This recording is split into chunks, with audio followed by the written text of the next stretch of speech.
Hi everyone, welcome to our video on the derivatives of exponential functions.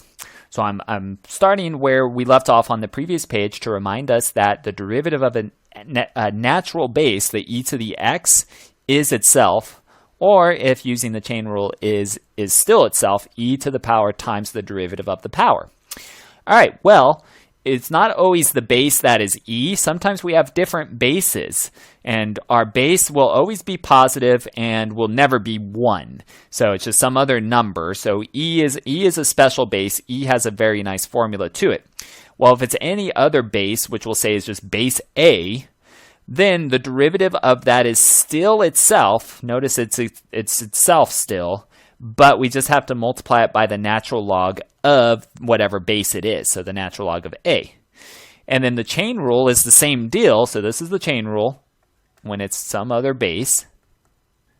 So this is still using the chain rule, where if you have a base raised to a power, so a constant base, so a numerical base raised to a power, then it is still copy and paste that same base to the power times the derivative of the power times the natural log of a. So this portion still matches what happened as our e to the x would have. We just have to make sure we multiply it by the natural log of whatever the base is eventually. Okay, so this is still power. So the base to power times derivative of power. Okay, so that's how it still works. So I still usually just break it down in words. Okay, so let's do some of these that are on this page. So most of these are real nice. So we've got our f of x equals 10 to the x. Well, the derivative f prime of x is, I'm going to copy that. So the derivative of an exponential function, so b to the x, is itself. And then just make sure times it by the natural log of whatever that base number is. So that's that. There we go. And in fact, it works. So just as a side one, if it was f of x e to the x and they said find its derivative, you could use the same rule. So copy and paste it times the natural log of that base. Well, the natural log of e is 1. So that means this just multiplies with e to the x to give us just e to the x. So even that follows this rule. It's just we had a shortcut for it. Okay, so that's all there is to it. Just make sure we multiply by the natural log of that base on our problems. All right, so let's see what else we've got. So on number 2, we have y equals 3 times 5 to the x plus 12 to the 4x. Okay, so this portion, the 3 times 5 to the x, don't say that that's 15. So 3, this is not 15 to the x, because it would want to do the rules for the order of operations. It would want whatever that x is, it would want to do 5 to that power first and then times it by 3. So for instance, just to show like 3 times 5 squared, it would really, this should be 75, because 5 squared is 25 times 3 is 75. Don't say that it's 3 times 5 is 15 squared, because that's actually 225. So notice they wouldn't be the same thing. Okay, so be careful of that. So this 3, whenever you have a base raised to a variable like that, typically just leave it alone. Or if it helps, put parentheses around it to say, hey, keep that by itself. Okay, so anyway, that's just some scratch work. All right, so let's find its derivative. So my dy dx. So this 3 would just be hanging out. And then the derivative of 5 to the x is itself 5 to the x times the natural log of the base there, which is 5. So 5 to the x times the natural log of 5. Okay, so that's the first portion. And then we have plus. And then we see, okay, so this is a constant base raised to a power. So that derivative is copy and paste itself, 12 to the 4x. But then times it by the natural log of this 12 times by the derivative of the power. So I kind of mixed up my order, but let's put it in. Times the derivative of the power, which would be just 4. Okay, and we could have even done it with this just x. Notice the derivative of x is 1. So you could even do that if it helps just to remember on the other cases. Derivative of x is just 1, so that's where that would multiply. Okay, and then anyway, we would just clean this up. Not much to clean up. we would write this as dy dx equals, the first term really doesn't change. They would just probably put the dot back in instead of parentheses.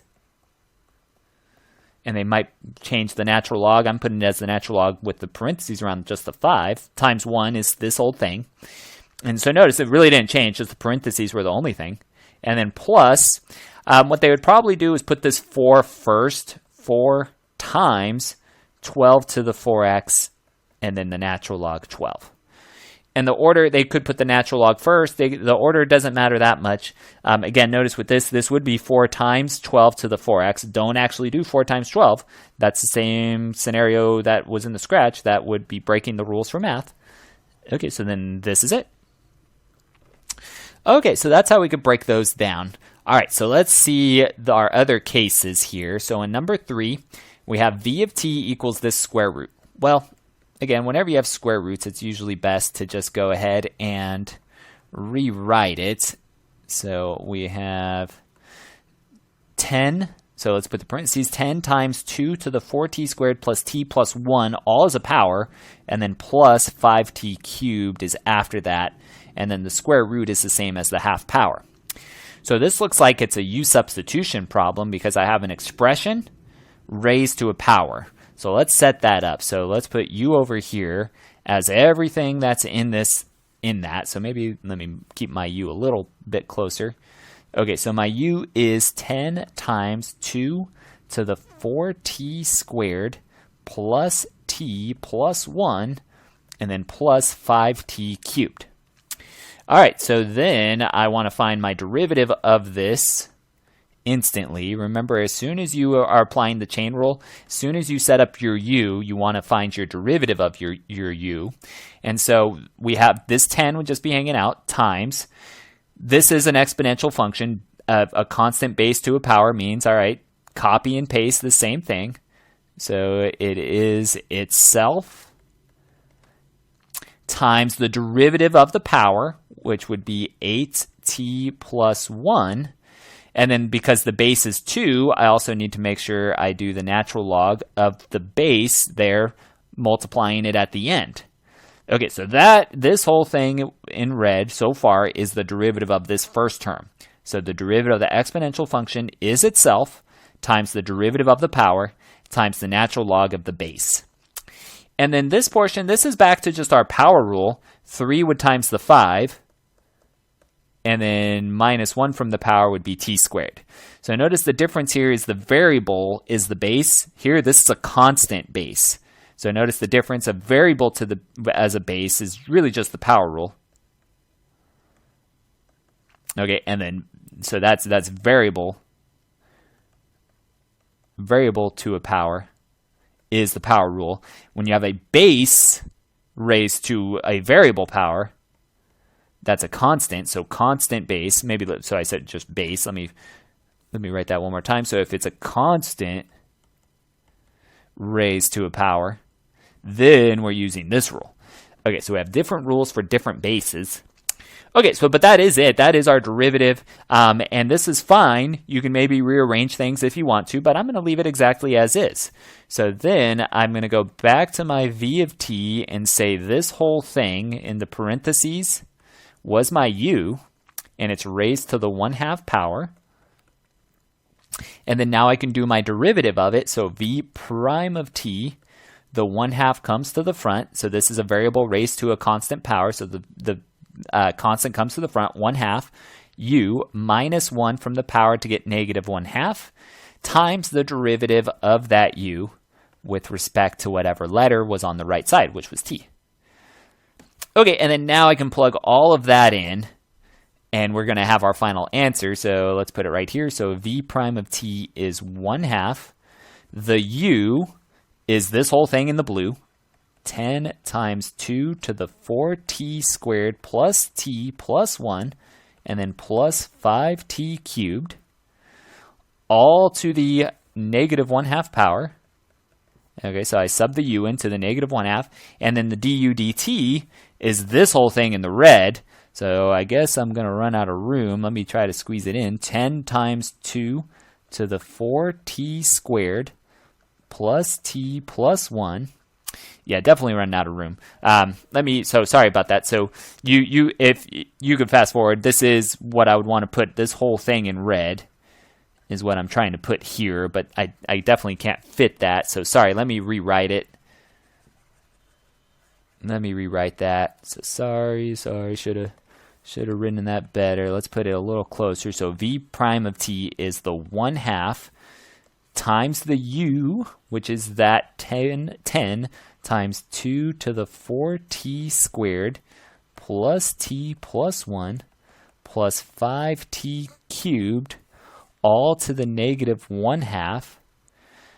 Okay, and then that gives me a little bit better room, and then parentheses, this whole thing, the du dt is going in, and so we'd have 10 times 2 to the 4t squared plus t plus 1 times 8t plus 1 times the natural log of 2 plus 15t squared. There we go. So you'll start to get some weird looking answers, but this is it. This is good. So you'll start to get some weird ones, but that's okay. That is still it. So as long as we're still good with the process and take your time and be patient, you'll got it. You've got it. Okay, so let's see these others. Our last couple here, or this last one, it's just this quotient. Okay, so let me block this off. Okay, so this we see is a quotient, so that means we should probably set up our quotient rule. So here we've got the high portion, and then down below is our low portion. All right, so I'm going to set up our rule. So we have g prime of z, and z, be careful, it looks like a 2. I'm going to put a line through it to make it not look like 2. Okay, so but let's set up our quotient rule. So it's low d high minus high d low, and I get those parentheses in all over my low. Okay, and then I'm going to colorize my lows and my highs. So my D high and my high, let's keep in blue. My low and D low like that. All right, and then I'm going to start to plug in what I can, if I can. I might need some scratch. Okay, so the low. So the low I can plug in entirely. So the low is this, 1,000 minus e to the negative 0.1 z times the derivative of the high. Okay, so the high one, let me go ahead and we'll put that as some scratch work. So that's 7 to the square root of z. Well, that would be z to the 1/2 power instead of the square root. And then now I can see, oh, the base is a constant raised to a variable. So that means my derivative of the high is this same expression, 7z to the 1/2 times the derivative of the power. So the derivative of z to the 1/2 would be 1/2 z to the negative 1/2 times the natural log of the base, which would be natural log of 7. Okay, so that's what this one looks like. And they might manipulate it back to say, hey, this you could rewrite as a square root, and this you could rewrite as a square root if you want to. Okay, I'm going to just leave it as a power because I think that's going to be okay for this problem. Okay, so what we have, so the derivative of the high is this whole blue expression. So the 7z to the 1/2 times the 1/2 z to the negative 1/2 times the natural log of 7. Okay, so that's that, and then I definitely need a longer fraction, so minus just the high one, just the 7. Let's go ahead and change that to the 1/2 power 2 since to stay consistent. So the high went in, and then the derivative of the low. Okay, so the derivative of the low, well, the derivative of 1,000 is 0. And then now I have to worry about this negative e to the negative 0.1z. Well, let's also do this inwards. So the derivative of this, well, the negative is just hanging out. And then I would have the derivative of e to a power is itself. So e to the negative 0.1z times the derivative of the power, which would be negative 0.1 like that. Okay, and then all over the low one, 1000 minus e to the negative 0.1z. And let's go ahead and just square that one instead of rewriting it twice. Okay, so anyway, so I hope everything's good so far. So I did the best we could with our derivatives and keeping it organized. And at this point, there's really not much that we can do, except I see one little thing. So this is all fine, I believe, on the left term, and then minus the blue portion's fine. The negative and the negative, they would probably want to combine, and they would probably put the 0.1 up front. So this negative and this negative would be positive, but we would still have that being minus. Okay, so let's go ahead and get our final answer. So our g prime of z, let's get a big fraction bar going, is the 1000 minus the e to the negative 0.1z times the 7z to the 1/2 times the 1/2 z to the negative 1/2 times the natural log of 7, and then minus 7 to the z to the 1/2. And then I said I was going to move the 0.1. Let me actually do that. Sorry, let's move that minus a little bit. So minus, there we go. 0.1, I'm just moving to the front, and then the e to the negative 0.1z is still there. Okay, so that's all I did. And then the 1000 minus e to the negative 0.1z getting squared is still down below. Okay, so that's about it. So depending on what they want you to do with the answer, you can maybe change some things, but that's as good as it's going to be for us for now. Okay, so that's all. That's all for this section with these derivatives. So get that practice in. It goes from easy ones like we did here to hard, and then I only did 4, so it went from easy, medium, hard, hard. But you would start with a bunch of easy, and then a bunch of medium, and then a couple hard. Okay, so if you do have any questions, let me know. Otherwise, thanks for watching, and I'll see you next time.